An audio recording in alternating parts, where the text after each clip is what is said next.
welcome back to Wargaming World, to Zululand 1879, and a game of the men who would be king. Now, this is going to be a 10-minute quick strike video supported by Little Wars TV, and we're covering the Anglo-Zulu War, and it's the point in Zulu, if you remember, where Michael Caine says, "Listen, old boy, I'll take the company up into the hills. I know exactly how to disperse them. Ambush, you see." And here's the game, which follows as if Michael Caine had his wish. So, the men who would be kings is the rules that we're using, and we can see that we've got an advancing Zulu force who've rushed through this area of Dry River and are descending on the British forces, which have advanced. We have 3 infantry units, a 6-pounder gun and some skirmish cavalry. The game has started on the right hand side with the Zulu riflemen firing on the light horse. There's been casualties on both sides, and at the moment both of them are having to rally. We're going to concentrate on the 5 units here, 3 in the centre who are veterans, and the 2 on the flank are fierce fighters approaching towards our British unit, and it is the British to start in their turn. Here the British have the option to move into close order.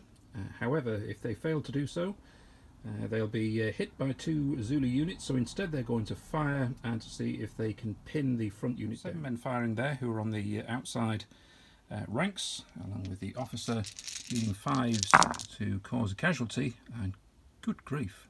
Right, it's 7. It's asked whether it was the leader who was killed. It would be a double 1. No, cannon is low on ammunition. It's down to its last fire. Again, needing 5s, but 2 dice per crew. It's going to give us 8 dice. Count the leader. Again, 5s is required, and so we have 1 casualty on this front unit. Check and see if it's the leader. No. 8, or that unit is pinned. Nope, it can carry on. Elsewhere, the British form into a close order, whilst in the middle another unit moves in advance ahead of the cannon, which is now out of ammunition, with one of its men now going to the wagon to see if they can get extra ammo. The Zulu charge. The leadership is 7 for this unit to be able to charge through from the front one towards the British here. However, the leadership is 7. We need 7 or more to do so, and they do. Charge at 8 inches plus 1d6. That's 4, 12 in total. These 3 units in the middle stream towards the British, but we need some calculation here of what happens in this battle. Factors here. So the British start off needing 5s with 13 men. 4 casualties. The Zulus needing 5s. That is a Zulu victory with 7 casualties. No, it's not. And there are some fairly familiar faces of those who have been pushed back.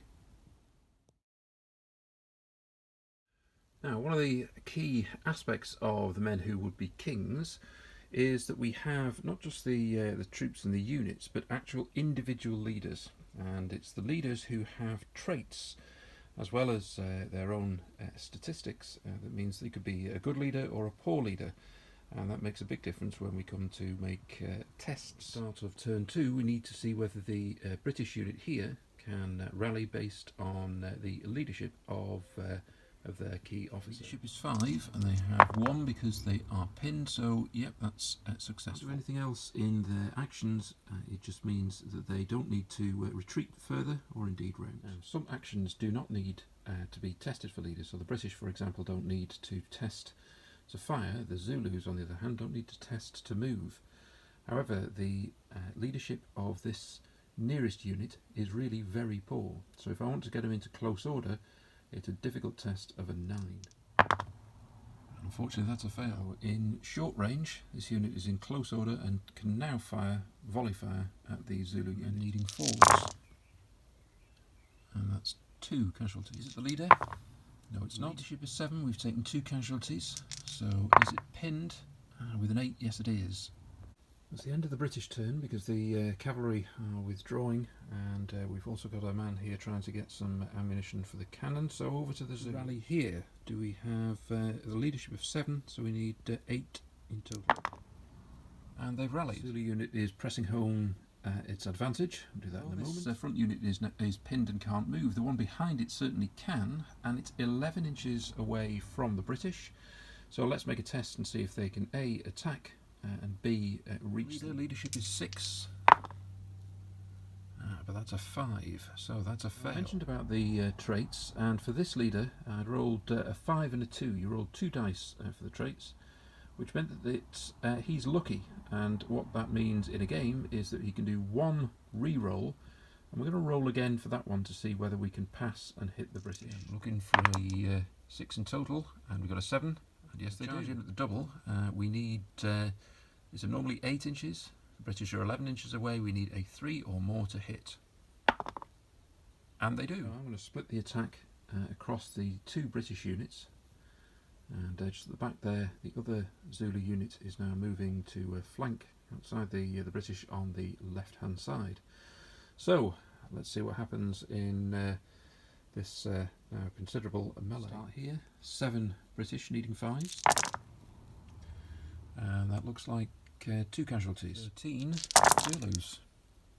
More casualties. Leaders, notable ones. British be pinned. We need a very high number. Yes, they are pinned. For Chard and Bromhead, it looks like there's some serious problems. So for the first engagement, there's only 5 Zulus against this British unit, needing 5s. And that's 2 casualties. This British unit has 13 in total. Use all figures. All of that small unit of 4 are wiped out. Now, for close order, the defending unit, the British, get a +1 in terms of their fighting. Now in the rules it says you can only have as many figures against the other figures when they're in close order. Now, because my figures are based slightly differently, as well be for the viewer, what I'm going to say is in close order I'm going to allow the front 2 ranks to fight. So effectively we're going to have 12 versus 12, but the British have the advantage with 4s to hit rather than 5. Needing 4s. It's 5 casualties. Who's needing 5s? And with 6, that's a Zulu victory. Leaders? No, it's the normal infantry. This unit is pinned unless we roll an 11. Oh, they're okay. At the end of turn 2, we have Chard and Bromhead in a very sticky situation. We have 1 British unit in the middle that are holding, but the Zulus are coming on strong and are beginning to outflank the British. What happens in turn 3? So turn 3, and can the British extricate themselves from this engagement and get back to Rorke's Drift? Firstly, can Chard and Bromhead rally? Leadership is 5, +1 for being pinned as 6, and they have. So, Chard and Bromhead can be saved by this unit here firing on the Zulus so they don't follow up and remove the officers. The cannon, now rearmed, is going to fire on this Zulu unit here. Finally, the unit at the back there is going to fire on the advancing Zulus. So 6 men firing, 5s needed.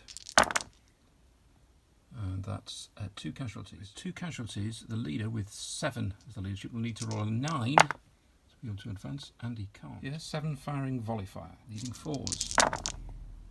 And that looks like 4 killed, 11 or 12, and they're pinned. Cannon needing 5s. And that looks like 3 hits. Now with 3 Zulu units needing to rally in their turn, the British have an opportunity to withdraw, which they are, with one exception. We have this unit here, the back. The Zulus could charge and try and take the colours. Zulu leader needs 7.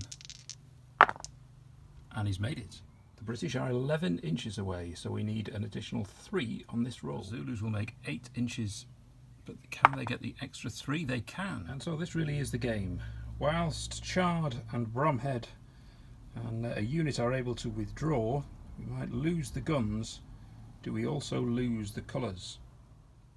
8 British needing 4s. It's 3 casualties. 13 Zulus needing 5s. It's 3, we go again. 5 British. 3 casualties. It's still 13 Zulus as we had extras needing 5s. 4 casualties, and that's the game. And so the British withdraw. Chard and Bromhead off to Rorke's Drift. Let's see this time what happens there.